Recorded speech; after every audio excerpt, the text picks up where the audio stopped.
परम सत्कार योग गुरु प्यारी सात संगत जी राधा स्वामी जी। सात संगत जी, आज की साखी एक बहुत बड़ी सीख देने वाली साखी है जी।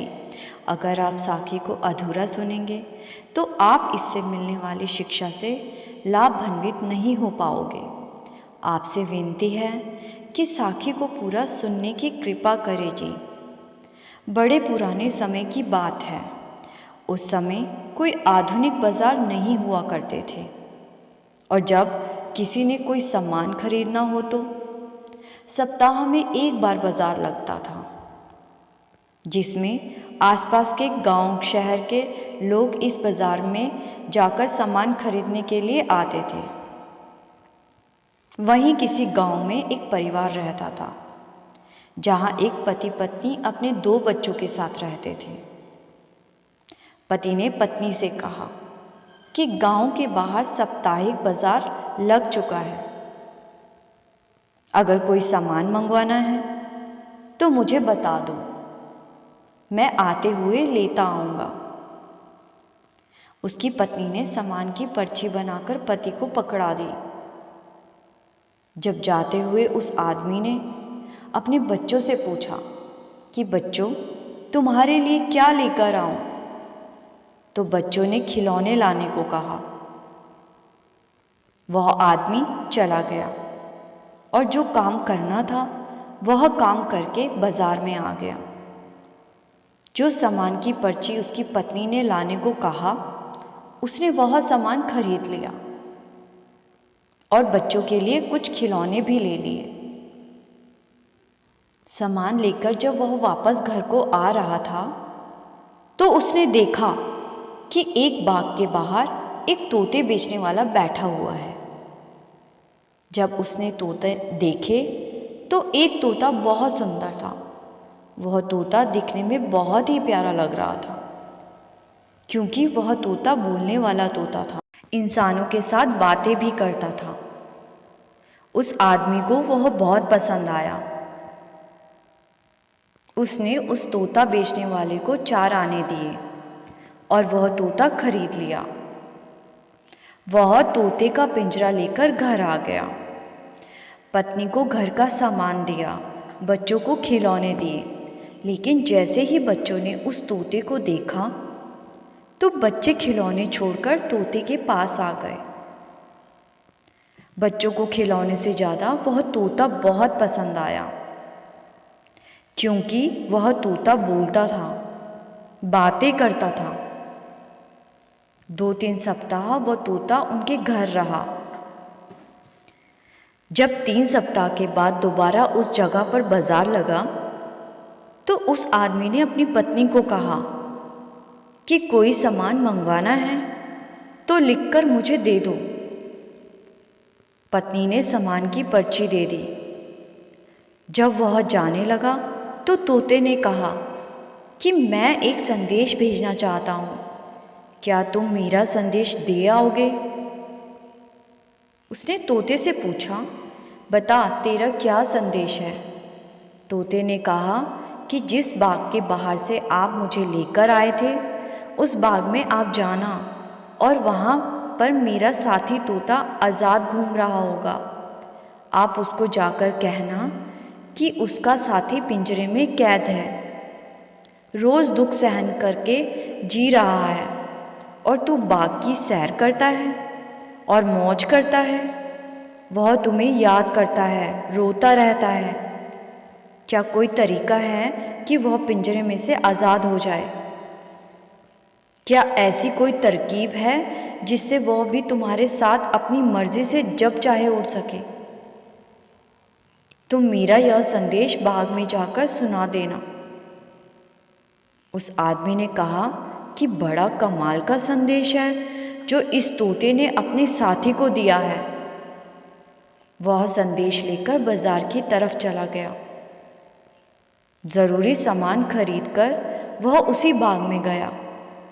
उसने देखा कि एक पेड़ के ऊपर एक तोता बैठा था। उसने पेड़ के नीचे खड़े होकर कहा कि तेरे साथी तोते ने एक संदेश तुम्हारे लिए भेजा है। वह पूछता है कि तुम सारे बाग की सैर करते हो खुले आसमान में उड़ते हो, लेकिन तुम्हारे साथी पिंजरे में कैद है और बहुत दुखी है और तुम्हें याद करके रोते हैं। क्या कोई तरीका है कि वह पिंजरे में से आज़ाद हो जाए और तुम्हारे साथ बाग में आकर रह सके? जैसे ही उस तोते ने यह बात सुनी तो वो नीचे गिर के तड़पने लगा और तड़प तड़प के मर गया। वह आदमी सोचने लगा कि मैंने ऐसे ही इस तोते को वह संदेश सुना दिया, यह बेचारा तो संदेश सुनकर तड़प तड़प कर मर गया। खैर वो वापस घर पर आ गया। घर पर सामान रखकर सबसे पहले वो तोते के पास पहुंच गया। तोते ने कहा कि क्या आपने मेरा संदेश मेरे साथी को दे दिया था? उसने कहा कि मैंने तेरे साथी को संदेश दे दिया, लेकिन मेरी बात सुनते ही वो पेड़ से नीचे गिर के तड़प तड़प कर मर गया। जैसे ही उस तोते ने यह बात सुनी तो वह भी पिंजरे में तड़पने लग गया और तड़प तड़प के उसने भी अपनी जान दे दी। ये देख उस आदमी को बहुत दुख हुआ कि मैंने ऐसे ही इसके साथी के मरने की खबर इसको दी। इसने भी अपने साथी की तरह तड़प तड़प कर जान दे दी। उसने जब अपने मर चुके तोते को बाहर निकाल कर रखा तो वो तोता उड़ गया और उड़कर पेड़ पर जाकर बैठ गया। अब वह आदमी बड़ा हैरान हो गया। उसने तोते से पूछा कि यह क्या राज है, मुझे कुछ समझ नहीं आ रहा। तोता बोला, जब तुमने बाग में जाकर यह कहा था कि पिंजरे से आज़ाद होने का कोई तरीका है, तो जो मेरा साथी तोता पेड़ से नीचे गिरकर तड़पकर मर गया था, दरअसल वह मरा नहीं था। उसका यह संदेश था कि अगर तू पिंजरे में से आज़ाद होना चाहता है तो तुझे मरना पड़ेगा। मरकर ही तो इस पिंजरे से आज़ादी मिल सकती है। इसके अलावा दूसरा कोई रास्ता नहीं है। इसीलिए मुझे भी मरना पड़ा। अगर मैं ना मरता तो आप मुझे इस पिंजरे से बाहर ना निकलने देते। इसलिए मरकर ही मुझे यह आज़ादी हासिल हुई है। इतनी बात कहकर वह तोता उड़ गया। साथ संगत जी, इस कहानी का मतलब है कि यदि हम इस 84 लाख जूनी के जन्म मरण के पिंजरे से आज़ाद होना चाहते हैं तो हमें जीते जी मरना सीखना पड़ेगा। तभी हम जन्म मरण के पिंजरे से आज़ाद हो सकते हैं। बिना मरे हम आज़ाद नहीं हो सकते। मरने का मतलब क्या है?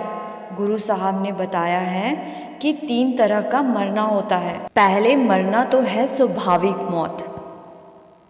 जिस तरह लोग अपनी उम्र पूरी करके मर जाते हैं और बिना परमात्मा के नाम की कमाई के अपना जन्म गंवा देते हैं। दूसरा मरना है ज़मीर का मरना। बहुत से ऐसे इंसान होते हैं जो जीते तो रहते हैं लेकिन उनका ज़मीर मर चुका होता है। और तीसरा होता है नाम शब्द का मरना। ऐसे मरने से मन निर्मल हो जाता है। ऐसे में इंसान गुरु से नाम की बख्शिश लेकर भजन सिमरन नाम का जाप करके रोज़ मरता है और रोज़ ही जीता है। उसे फिर मरने से डर नहीं लगता। सबसे उत्तम नाम और शब्द में मरना है, तभी हम परम आनंद पा सकते हैं। परमात्मा को प्राप्त करके इस 84 लाख रूपी पिंजरे की कैद से बच सकते हैं। और कोई तरीका नहीं है और कोई उपाय नहीं है। इसीलिए हमें रोज़ रोज़ भजन सिमरन में बैठकर मरने का एहसास करना चाहिए और उस मालिक की रजा में रहकर ही जिंदगी व्यतीत करनी चाहिए। संगत जी, ये साखी आपको कैसी लगी कमेंट में ज़रूर बताएं। और अगर आप भी सद्गुरु की रूहानियत से भरी साखियाँ सुनना पसंद करते हैं तो इस चैनल को सब्सक्राइब ज़रूर कीजिएगा। गुरु प्यारी सात संगत जी, राधा स्वामी जी।